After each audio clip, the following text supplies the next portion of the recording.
I'll be kicking this off for you today. So first of all, thank you to everyone who's joining us today, and also for our panel and the companies that support them and allow them to do what they're doing today by volunteering their time with us. So Zachry Corporation, Sage Presence, and 3D Data Academy. Thank you so very much. Also, on behalf of our panelists, Datumate has made a donation, and our great moderator, Datumate has made a donation to Construction Angels. It's a nonprofit organization that provides immediate financial assistance and grief counseling to the children and spouses left behind when a construction worker is involved in a work-related fatality. So it's a great organization, and very happy to make a contribution to them today. Also, a little bit about Datumate and DataBIM, in case you're curious. We are the leading cloud-based drone photogrammetry software for the heavy civil construction market.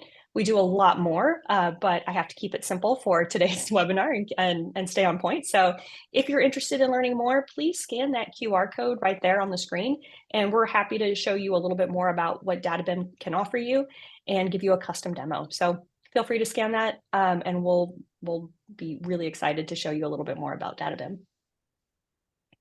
But now on to the reason that we're all here today for this great topic. So I'm going to go ahead and kick it off to Troy Parkinson, who is our moderator today from Sage Presence.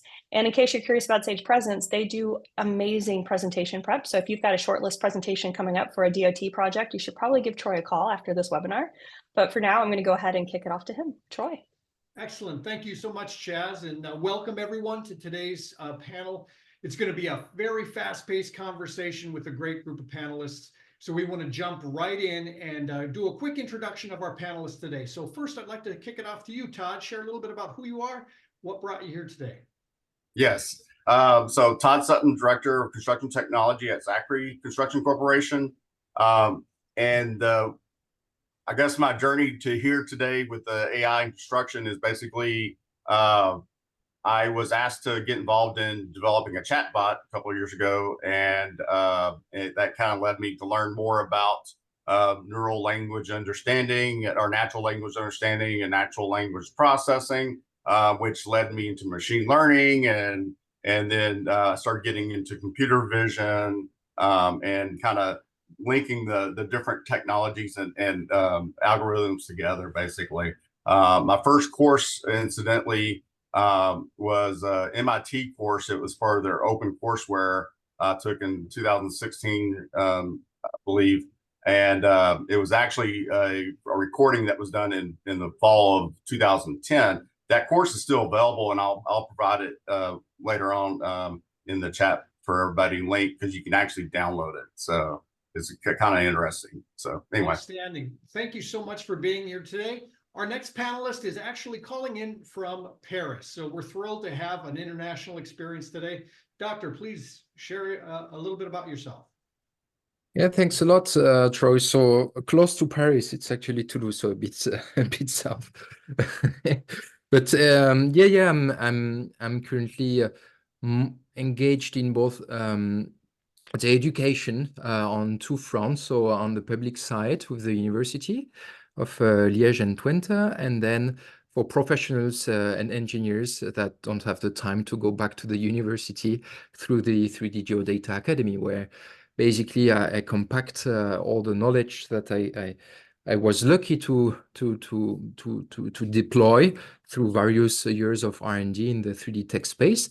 And now I'm trying to share as much as possible, because that's exciting time to have AI coming so strong, and I think it's the best time to grasp it, but it's good to grasp it by the good ends, let's say.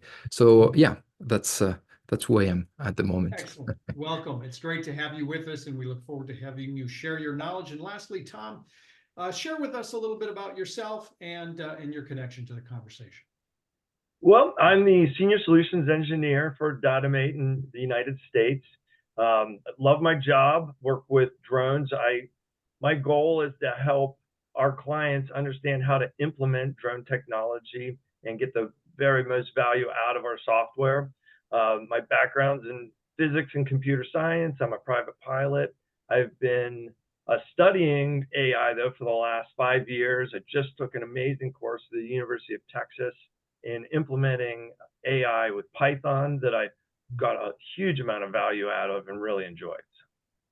Outstanding. Well, as you can see, everyone, we've got a great group of panelists here today. As we take a look at the high-level agenda, what you can expect in our conversation today are really 4 key areas that we're going to discuss.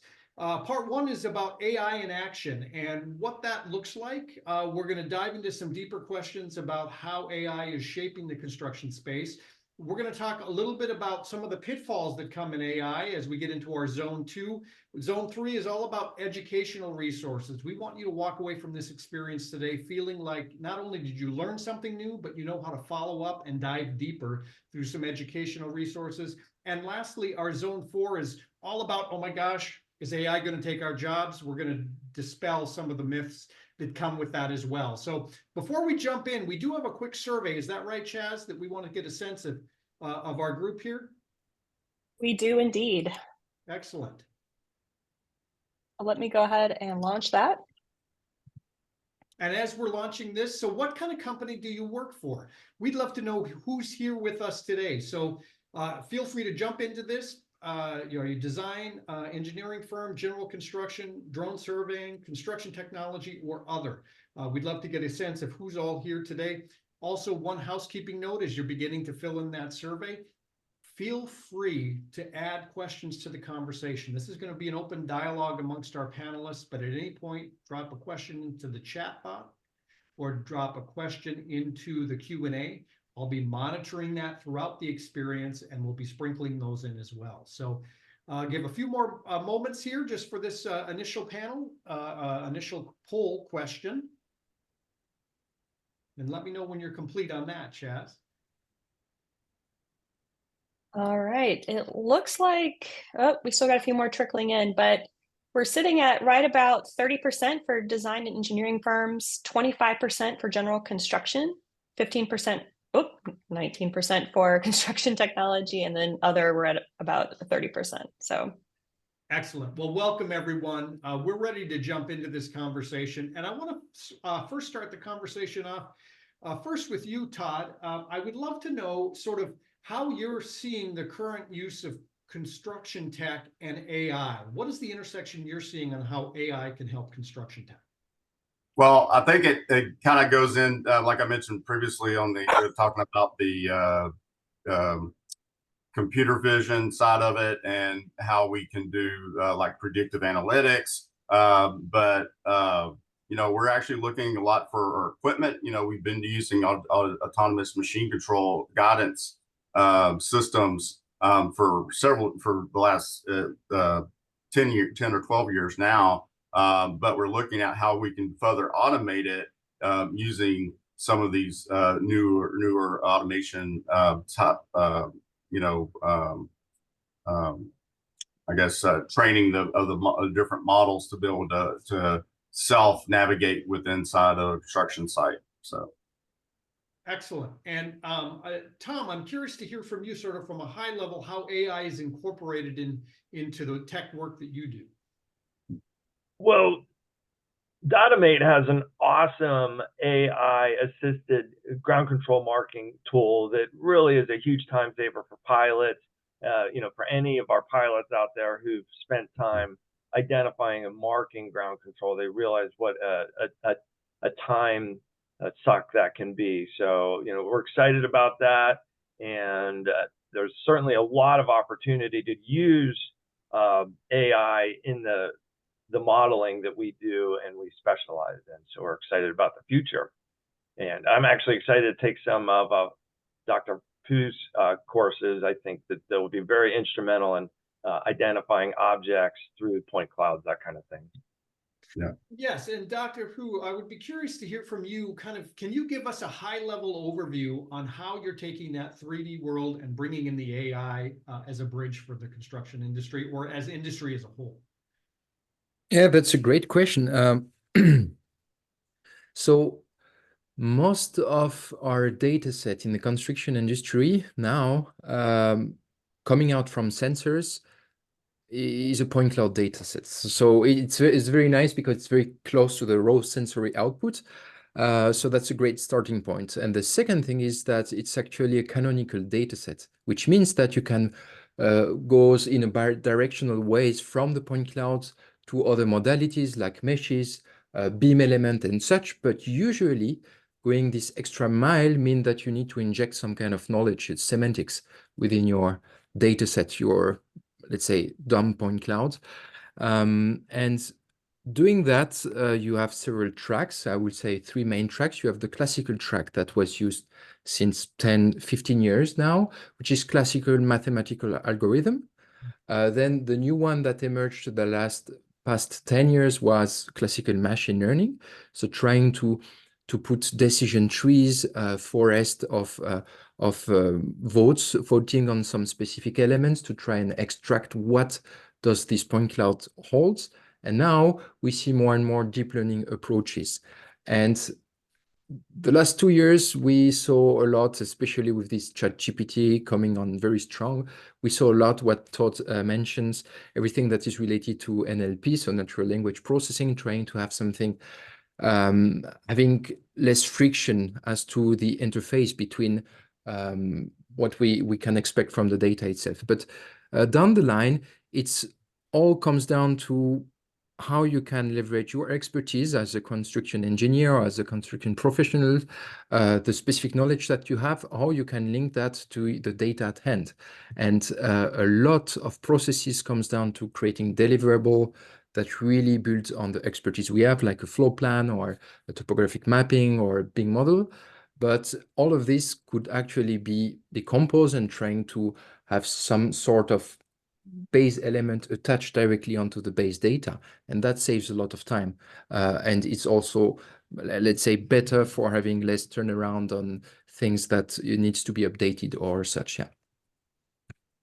When Sure. you speak, go ahead. Yes, Todd, did you? Oh, no, go ahead. I'm sorry. No. I was simply going to say, I am curious to know from both Tom and Todd, you both have acknowledged that you want to take a class in training. What questions do you have as well in your day-to-day lives that you would be curious to hear Dr. Poux' answer on? Well, the one of the areas that I'm working on is some of the newer techniques and like the using neural radiance fields and Gaussian splatting, and I'm trying to implement that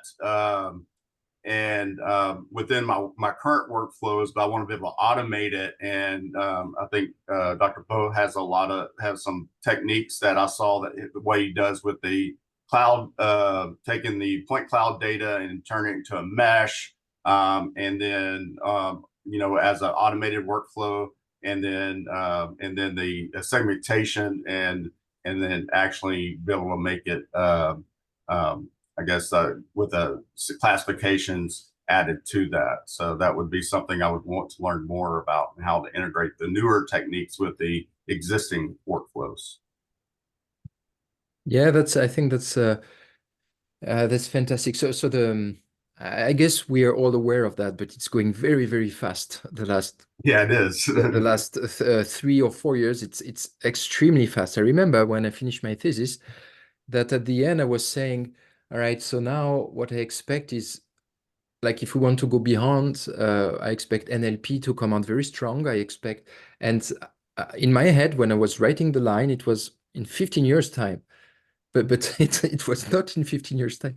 So it's going very, very fast, and that can be a bit hectic on trying to pick up new things and how we can plug that into production environment. And usually my first recommendation is to whenever you go production, it's to take a bit of, do you have enough background or knowledge about what works and what does not work with this technology? And I see a lot of teams that try to implement too quick things that are brand new, and usually that breaks the production line. However, I think it's super important to be at the forefront and know exactly what are the things that are worth looking at. And you mentioned 2 things, so NERF, neural radiance field, and Gaussian splatting.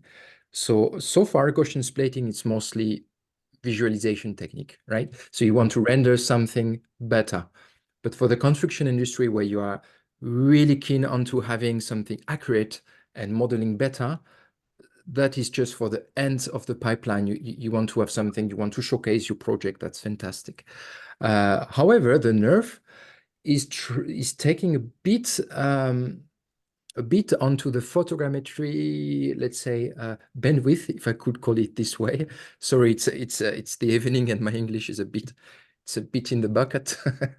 But yeah, basically, I'm looking at that very, very closely, because now we are seeing new ways of using this neural radiance field to have better modeling, estimating better the matching between images, which down the line makes a better mesh.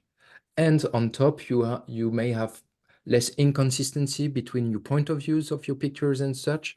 And that's very strong. And the second thing that you mentioned is classification, object detection, segmentation. That's also something that I'm looking very closely and pushing a lot, is that extracting, trying to be low level enough so that you can generalize. When you target different applications, you want to be able to detect objects from different applications. In one, it's, for example, electric utilities, right? You will have specific set of elements you want to detect, whereas where you are in an urban environment, you want to have the roads, the houses, the windows, things like this. It's very different applications. But let's say the marvel is if you can have a algorithm stack or a production line that you don't need to change a lot about and can attack both, which usually come down to trying to think what are the common characteristics between these two applications. And if you fall back to the geometry itself, the point clouds or the mesh, usually you can distinguish groups of points, sets of elements that share common characteristic. And it's good to reason from that. Like if I take the chair on which I'm sitting on, it will be the object, and then you can decompose that into the backrest, the feet of the chair, or the seat area, and trying to have clusters, so segments that goes close to that, which will then be able to propagate to both applications, for example. So yeah, and you can feed that to the reconstruction by having that also on the images, right? So trying to understand that, and we saw that with the segment anything going out, for example. You have another model called depth anything, which you feed an image and you will get a depth almost. And things are going very strong, and I'm very attached to that, because whenever you want to generalize, go into this AGI, that's the best way to go. And it's usually super interesting to invest a bit of time here to build something that you know in the long run will hold the test of time. Yeah. I'm curious, Tom, for you, are you seeing the use of AI as an easy integration? Is it a process? You know, in your integration of this technology into the work you do, are we here today? Is it 6 months from now, or is it constantly changing? Well, things are moving so fast right now. Certainly, I mean, there are ways that we can implement. I mean, Datumate's already implementing AI with identifying controls, but I think that is going to continue to accelerate. And I'm amazed at how fast we're moving right now, and I think that acceleration is going to continue. So. With that acceleration, with that velocity, obviously sometimes that brings with it some challenges or some roadblocks that come in the way. So I'm curious to hear from each of you, what is it that you see are some of the biggest challenges that have to be overcome in the next 6 to 12 months as it relates to integrating this technology? I'll go ahead and start with that one. I just want to reemphasize on the previous section too, basically, which leads into this section, is the fact that I just want to make it aware that this AI is not new inside the construction industry. It's been applied on multiple different systems, like for project management, for example. Tom talked about what Datumate's doing, but also you know, just looking at your you know, your scheduling, your planning tools, or the algorithms and everything that uses to look at your project past performance, and then optimize the schedules and run multiple scenarios, and getting the best way to mitigate the risk management systems using different models. Everybody's familiar with the age-old model Correlo simulation models that's been effective in those tools, but there's other tools out there now too that's already been in there. And then, as we also discussed on the predictive analytics side of it,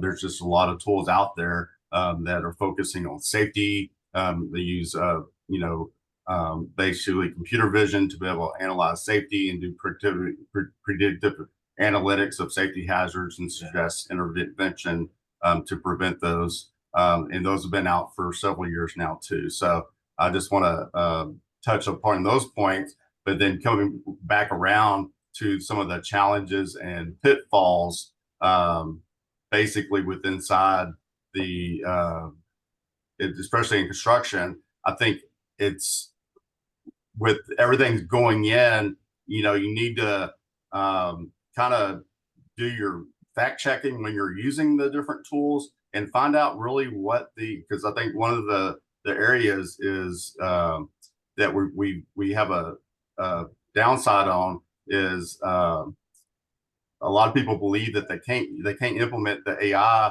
or some of the tools involved because they don't have their data quality, or the data is so desperate there's no way to be able to take that data. But there's tools in place to alleviate that. With today's technology, you can apply vector databases and then having a vectorized database. You can also use some of the tools and algorithms available that will go and piece that information together for you, so you don't have to have it as structured as you would have before. So before the other two of you respond to some of those pitfalls, I do want to jump in with the question that's come in. And what do you say are some of the crucial steps to implementing AI in a construction company? I mean, ultimately, where and how do you start? That's a big question. Someone wants to take it? All right. I can share how I started if you want. So like I said, it started several years ago, but basically take a course, read some information so you understand the background and the foundation of these different systems. Because it wasn't until I've actually started taking the course that I actually realized, and I think, Tom, you have your own experience with that too, with your recent course that you just finished. But I really feel like a lot of people, you just need to start at that point so you have an understanding. But then you can use some of the tools, and we'll share later in the chat also some of the tools that you can test out some of the current generation that the buzz about the artificial intelligence about now with the GPTs and the different large language models themselves, where you can test multiple large language models, even on a mobile device, and compare the results so you can decide which one to implement. I would advise you don't just go to OpenAI, ChatGPT, because because it may not be the best solution for your particular application. So there's some open source models. One of them from France, Mistral. I don't know if I said that right, but Mistral is a really good open source one that you can actually start with. And then of course the Meta's they open source their Llama, and Llama 2 is out now, and I also have a coding one as well. And I've found those models very accurate and giving me the results that I need, as long as I'm, another thing is take a course on, if you're going to do the chat conversational stuff, take a course that includes prompt engineering, because that's how you set up and do the prompting is how you're going to get reliable results. Because and I'll tell you, I've never experienced the hallucinations because if you have the right setups, you won't experience that as long as you set up the system correctly in the first place. Excellent. Tom, go ahead. I think one of the biggest challenges is for people to understand the basic building blocks of AI. And I mean, it really is a data science question, and how machine learning and data science tie all these things together. in talking to Todd, I'm super fascinated in the chat bot that he's creating that's going to be able to tie all these disparate data sources together and help him make better decisions about construction and what he's working on. So, you know, there's challenges, but there's huge opportunities here as well. Any additional, Florent, any additional comments or thoughts on how to best start and where to begin? Yeah. I 3000% agree with both Tom and Todd. Education is key, but getting starting is also key. I mean, at some point, you need to choose something and just go with it. And it's normal not to know where to start. And that's where it's very nice here. Like, for example, if you have any question, you can always reach out. And I guess we will try our best to give you the clearest possible roadmap as to how it comes out, to how you start with like building a full AI pipeline.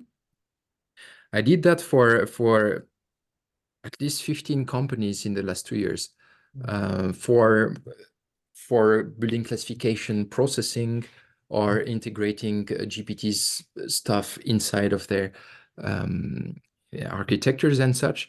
The first recommendation I give, if you're in the engineering team or dev team, or if you don't have the skills, is to start without any deep learning.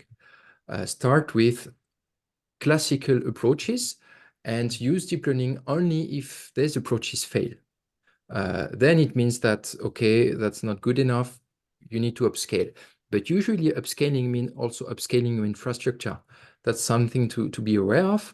Whenever you will deal with deep learning and such, so LLM, you will need a powerful GPU, you will need powerful compute power, you have solutions on the cloud, but that also scales the cost. So usually when you go there, the complexity is a bit bigger.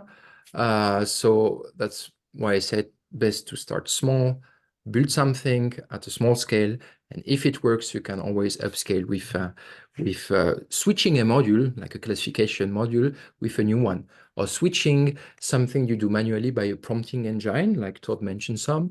For the Geo, you have also now Geo LLMs that will help you. You have recently NVIDIA that spotted out the chat with RTX, so you need a big graphic card, but then it builds on both Mistral and Llama.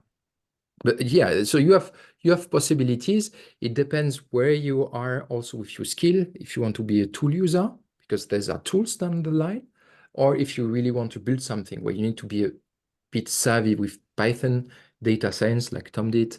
And once you have that, basically, it's open for you.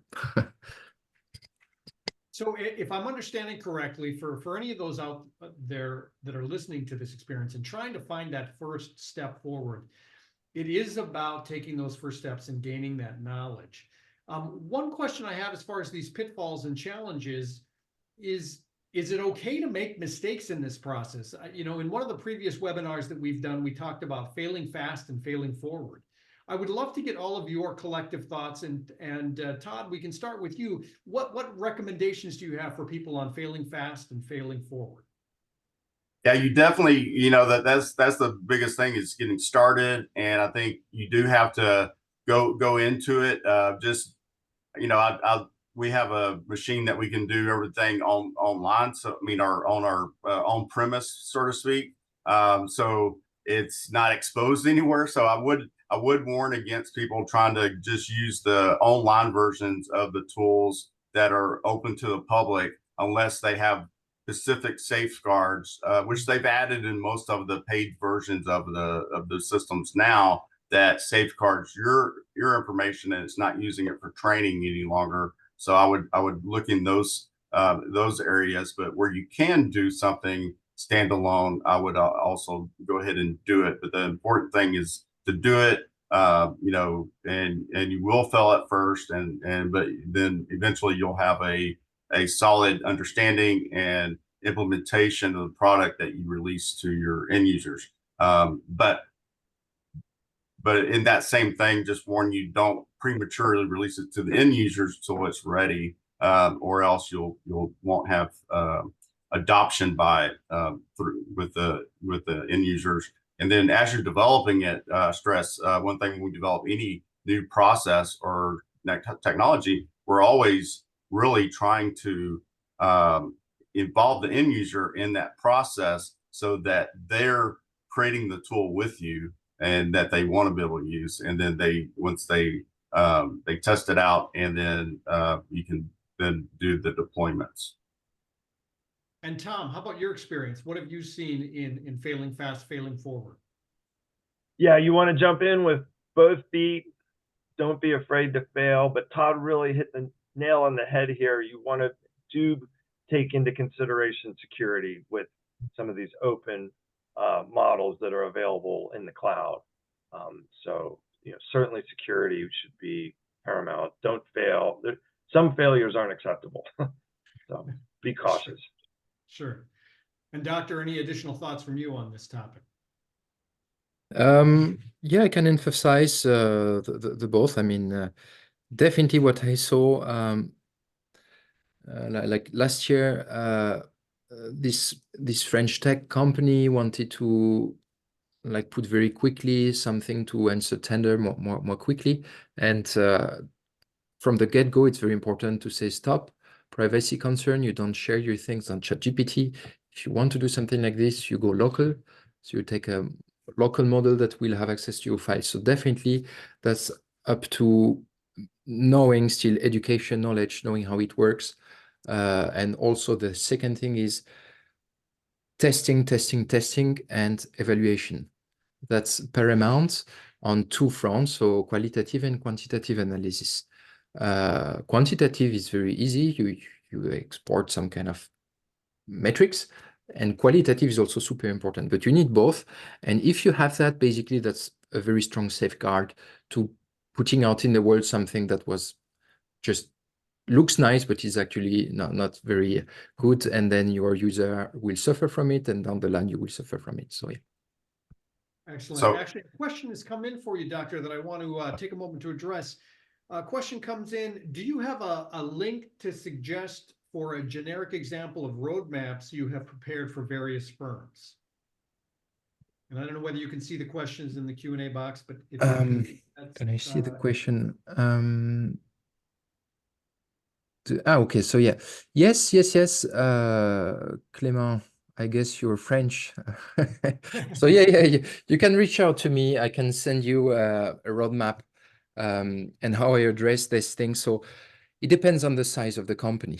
So for some, like one I'm involved with, I steer a team of 22 researchers, which are a PhD, and they are engineers, and they go fast.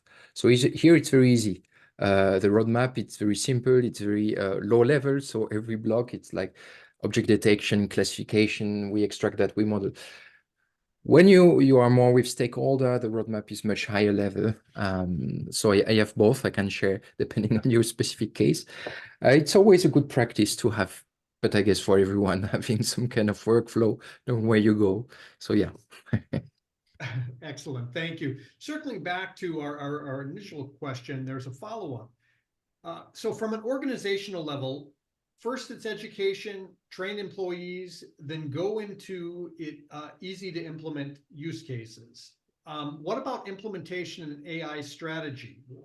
Would you say this comes later, the AI strategy, and you're just doing the first steps in education? Or go ahead, Todd. No, I was just going to add. I was just going to say to that, as far as the strategies and strategic approach to implementation, I think it's all those are included in that strategy, but it also includes like your, like you're having to establish, some strong data management practices in your firm, and that are based on ISO standards as well, standardization of those, and then you also want to kind of start by gradually integrating some of the technologies with your existing systems. And as you'll find out, there's already some of that integration now, and you're just adding on some of the new capabilities to it. So a lot of people just don't realize what they already have. So part of the strategy is looking at what you actually currently have and what it can do, because a lot of times I've heard some people just think that it's just part of the software, but they don't realize it's got these different algorithms that can help them. And then the other thing that we already talked about was developing the workforce through the training education to bridge that gap. And part of it, of the training, is training them, like prompt engineering, for example, is one good example on training employees and but also training them on how to use Python for automation processes and stuff too, as a building block. And so we kind of call that upskilling, right? Where you're taking somebody that's already been skilled in one area, but then upskilling them with new skills that traditionally wouldn't have been part of their workload, but now it's becoming integrated into their workload through these AI implementations. And then you also have to look at the have develop like clear ethical guidelines and understanding for the legal implementation. So include your legal counsel involved in those decisions too while you're doing the implementations, as well as collaboration like Tom, and I look forward to working with Florent as well, but collaboration with other industry experts in these areas to develop the standards for interoperability and data sharing between these disparate systems. So that's a 5-step roadmap I just outlined, for a strategic approach of implementation. Excellent, excellent. And we'll put that 5-step roadmap, and if you're able to, Todd, in the chat window, just put those, if it's quickly or as a follow-up, we'll make sure that you get those as well. I'd be curious to hear from our other 2 panelists, and Tom, you can kick it off first on this response. What sort of recommendation do you have for strategy for these firms on how they get started? Well, that's a great question. A good strategy is identifying what your goals and objectives are, and then how you're going to best meet those. Todd is working on some really interesting programs on advanced training for students and trying to pull them into the construction field. Todd, if we have a second, I think that would be a great topic for you to share with some of our listeners, because Sure. I found it very interesting. Yeah, and Dr. So anything quickly before we jump into the education, which will be my next beat, but anything for you, Florent, as far as any strategy or thing people should be keeping in mind? Is it education first? Is it overall strategy later, or is it flipped? Yeah, I guess it's all depend on the organization and the CEO of the company, how we see things. What is very clear is that an AI strategy is down the line a data strategy. So you need good data. You need to know what is your input data, and you need to know exactly what Tom said, the end output, what you deliver currently to the client. And here you can build a very simple strategy by just optimizing this process. You have something established and you just want to be more efficient or have a better quality, and just identifying what you want. And then it's just a matter of having the people that can make that happen. You don't need necessarily the skill from scratch, like Todd said, but you need to have people that are a bit savvy at picking up something and creating something from that through guided courses or something else. I believe everyone can do that. And often what I see, and that's always amazed me with the student at the Geodata Academy, is that I have people from various backgrounds, and I still have a narrow view, very linked to construction, sometimes medicine and stuff. But recently I got 2 students. One was in medicine, and he applied what was in the course in a way I could never have imagined. So that's something that shows that you don't necessarily need to have the skill from the get-go, and just having the people with the right mindset. And if you have something that follows along as far as your data strategy, I guess you are perfectly on the right track. Excellent. So yes, let's pivot now into the education element, the resources that there. Todd, I'd love to hear your story that Tom alluded to, and then also we can start to share what are some of the resources, whether through the chat window or just verbally, that can help teams get started. Okay. Well, so one of the areas everybody's aware of is the shortage of skilled workforce for the crafts, but also for engineering as well. And so we actually started a program here at Zachry. It was our Zachry Career Exploration Program, and basically it consisted of us bringing in high school interns as or high school students as paid interns, and then focusing around the STEM education. And then so I was taking the information I was learning on the AI machine learning side of it, computer vision, and applying that we used off-the-shelf Raspberry Pis, and then eventually went from there to the NVIDIA Jetsons that we developed on as well. And then that kind of led into, from the computer vision side, to like remote monitoring of systems, like in a building, for example, on temperature, pressure, and humidity and so forth. And had the students build that, program it, and then, share it online. And then we also did some 3D printing that we did for building, robotics. And then we standardized on ROS,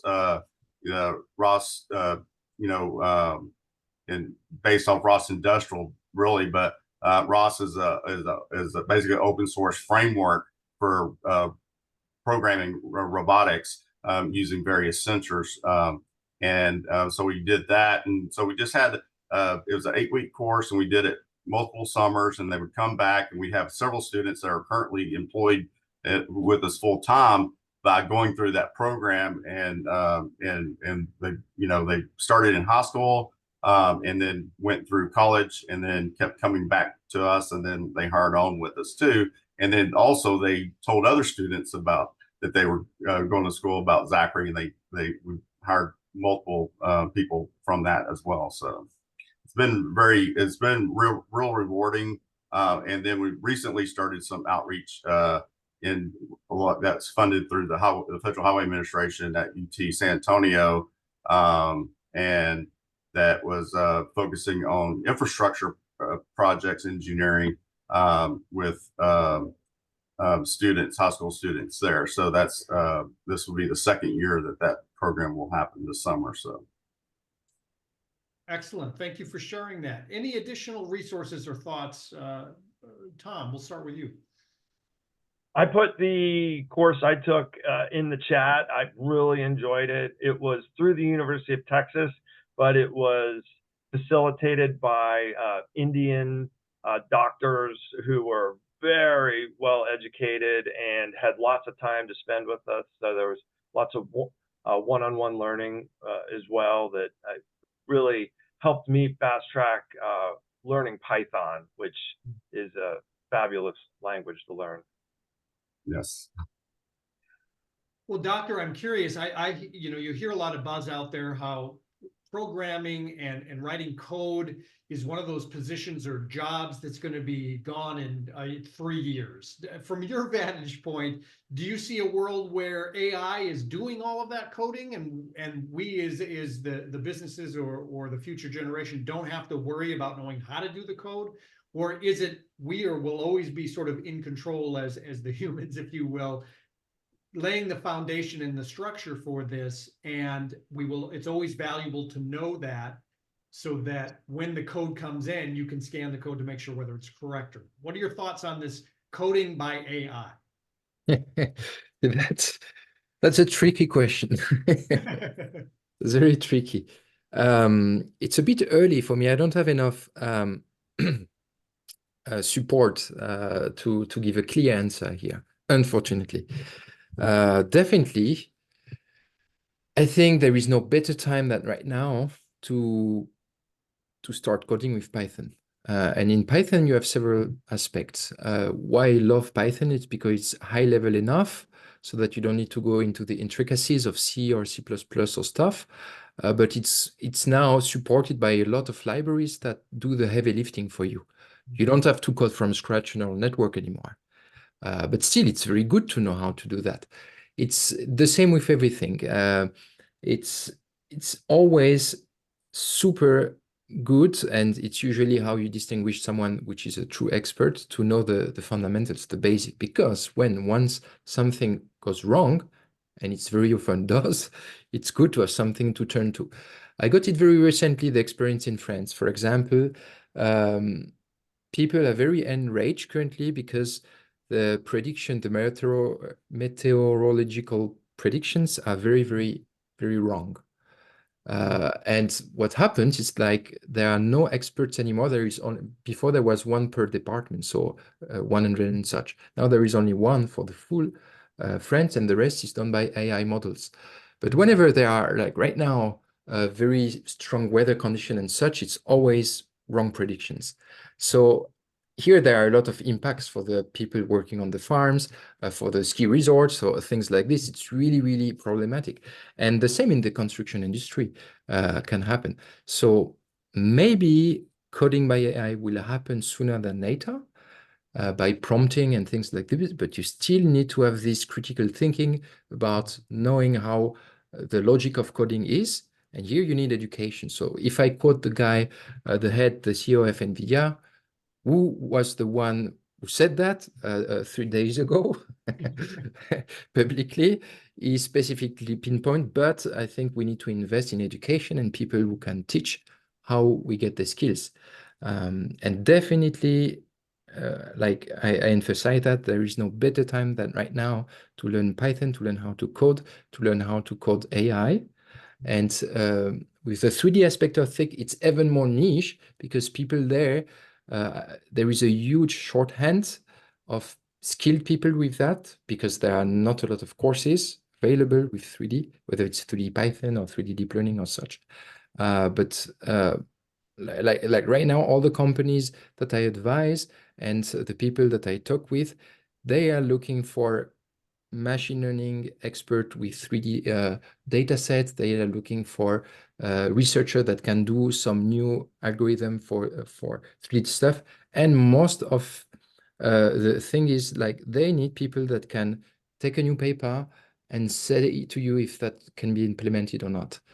And that's something that is tricky because today there is in the public sector something that was known for generations, so it is publish or perish. And now it's just unbelievable how many papers you have every day. It's so hard for researchers and professors to already pick what you need to look out for.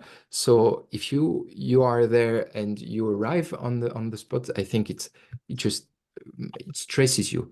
So definitely, I think that's something very good to know that. And the last thing I need to say is that the coding by AI is built on the existing code base.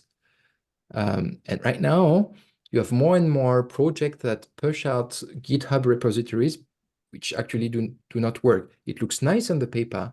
Whenever you try to re-implement it, you see that it's missing something or something is not working. So before it comes into niche applications, we will have some time to evolve. Maybe it will be another language like Julia or such. And then maybe there will be coding by AI, but still the reasoning around coding is more than valuable. Yeah. It's fascinating conversation because it seems as though every new variation of the AI that hits the press is the gloom and doom for various industries. So I can speak from a film and television standpoint. Sora AI that just recently released that had people plugged in and suddenly they're generating these 60-second 3D videos has studios in the Hollywood system, both delighted because that it's going to save a whole lot of money and also terrified because where are all of these jobs going to go? But if I'm hearing you correctly, the reality is you're always still going to need the person who understands the logic and the coding, because even if you plug it into the system, it's not going to, there are going to be errors where there's 12 fingers on a person's hand and someone's going to have to go in and realign that. Is that a correct assumption? Yes, definitely. It's if we take an example now, if we know nothing about code and infrastructure and such, but you have an AI, what do you ask him? Well, where do you start? It's like, please make me a software that does this, but that does not work this way. You need to go, as Todd mentioned, now it's prompt engineering, so you need to decompose the problem into smaller elements, and then you will fit that. So all of this comes through the knowledge and the logic, and this is really tied down to the code logic down the line. So definitely, and popping out on this Sora AI, Indeed, it's super nice. Yet I did not play with it. It's always something to be aware of. It looks nice. Let's see what it does in real. One thing I'm really happy about is all of these models. It's basically generative AI. It make inference on things it didn't saw, which is something in the construction industry. It's very dangerous. Like you will not sell a topographic map with like a road you didn't measure and you just draw it like this. Oh, it should be like this. That's absolutely wrong and super dangerous. So we have this luck to be in an industry where you measure things. You get from the sensory input. So for example, the Sora that will generate a view of New York or stuff, you cannot use that for creating 2D model out of it for accurate designs or things like this. So for this, definitely, I know for sure I can reassure people that are a bit afraid around that. We are lucky for that, more than the video game industry for sure. Yeah. Well, that's a great reference, and I think it's a good bridge to our final zone here, which is, is the construction industry jobs, the trade jobs that you spoke to, Todd, are those going to change as we move into this AI future, or will those skill sets always be needed and AI is a supplement to the experience? So those skills will also always be needed. Every time any kind of new technology or new process is or equipment, even when we started adding using dozers, for example, and for earthwork instead of having hundreds of people with shovels. So that's one example where technology enhanced it, but it didn't displace anybody from work. It just allowed more people to work in different areas too. So, but yeah, definitely it would be more of an enhancement to the expertise of the workers, and not a replacement of. Matter of fact, it needs for it to really elevate, it needs the information from the workers to be able to leverage their their problem solving skills, creativity and critical thinking that that humans are very known for. But the thing is, where you have what it allows you to do is take all this disparate information and bring it together, and helps you find those areas where they connect. So I think it's more of an enhancement, and in that standpoint. And Todd, is it safe to say, I'm sorry, Tom, is it safe to say for you that there is sort of an off-the-shelf approach as well, that what Datumate does is actually create a software program for construction firms to utilize, that it becomes a turnkey experience? Yes? Yeah, absolutely. A lot of surveyors were concerned that things like Datumate would take their jobs, but what we've all found is that we're just complementing the work they do so they can be more productive, get more done, focus on critical decision making, and not the day in day out grind of survey work. So, and I think AI is going to be the same. It's going to complement what we're doing. We're going to be more productive, get more done. Excellent. Well, as we get up to the last 5 minutes here of our session, as I said at the beginning, it's going to move fast with a tremendous amount of knowledge and understanding. Again, the chat window has a number of resources. If you haven't had a chance to look there yet, click on those, copy those. We'll also make sure in our follow-up to have a supplemental material as well. If there's any last minute question that's hanging, feel free to get that into the chat window or the Q&A box, so that we can ask that of our team. I have one final question for all three of you. And Doctor, I'd like to first start with you. And that is, what excites you about this technology in the next 6 months to a year for the construction industry? A lot. I'm super excited. I mean, just incredible, because if you are in this space where you like to innovate, when you like to create new stuff, we have a lot of challenges as far as our society functions and various society functions. So in the construction industry, we're really well placed to try and answer these challenges. And with AI, we have a chance. I mean, AI not as a buzzword, but as a round, let's say, a circle in which you have the different algorithms stacked behind. You truly have a chance to get much closer and independent on specific solution that before you needed to buy or to be linked to. You have a chance to explore for yourself if this will be something that works for you. So I expect that actually it will give more, let's say, power into the hand of people that want to innovate, create new stuff, which will bring maybe the pace very strong. The trap would be not to forget that we're still human after all, and that it's also good to have a nice balance between reaching for productivity in front of reaching for productivity to go quicker on a subject that really matter. So yeah, I'm super positive on the outlook of things. Excellent. Tom, and then Todd, we'll share your final exciting thoughts for what lies ahead. Oh, I'm so excited about computer vision, and I've always been a huge fan of drones, and I think that the drones are going to be the eyes and ears and the sensors for AI. Really excited to see how that all pans out.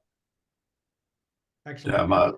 Yeah, also on the computer vision side of it, I'm really excited on it, especially you know, one of the processes you know, we use a lot with the drones in our jobs, but there's a lot of times when we can't access the project because of flight restrictions and stuff like that. So you know, I've also used 360 cameras to drive the job, so mounted exterior to the vehicle. And so that's what I'm actually using the nurse for right now, is to process those using a Python script to be able to take that process. And like Dr. Poux had mentioned, was the fact that a lot of stuff that I learned, I've actually learned through research papers that get posted on a regular basis. And one of the tools I use to be able to manage that, because if I'm writing, even if it's an internal document within our company, I need to be able to do citations of the works that I'm citing and what I'm using. So I use Zotero for that constantly. It's an open source tool, and I actually do pay for the online syncing and storage that they offer as well, and because it allows you to collaborate with other people easy too. So. And then one last thing I just want to close out with was the fact that I put links for the NVIDIA AI Playground in the chat, and also Poux.com, which actually was created by Quora, and will let you try out the different large language models, you know, on a mobile device or on your computer, whatever. They do have a subscription service, but you can use it for free for a lot of the use cases, and there's no ads or anything really. And then lmstudio.ai, you can't use it for commercial use, but you can use it for research and then just trying out the different large language models. And it lets you do that. And then, of course, I didn't put it on there, but Hugging Face is another area where we can try out a lot of these newer models as well. Excellent. Well, thank you to our wonderful panelists. I know I've had an opportunity to moderate a number of these AI panels in the industry over the last year and a half. And I definitely have learned a lot today, and I am excited equally to get the download on all of these resources, because I recognize it's on the media front. We hear a lot of buzzwords about it, but there's a much deeper understanding to be embraced, and it's a wonderful time to be learning about this technology. Also, a big thank you to Datumate for hosting this webinar, jam-packed filled with information that will help you and your firms take these next exciting steps into AI. So thank you everyone for being here. And again, thank you panelists for your insight and knowledge. Have a great afternoon, everyone. Thank you. Thank you. Thank you.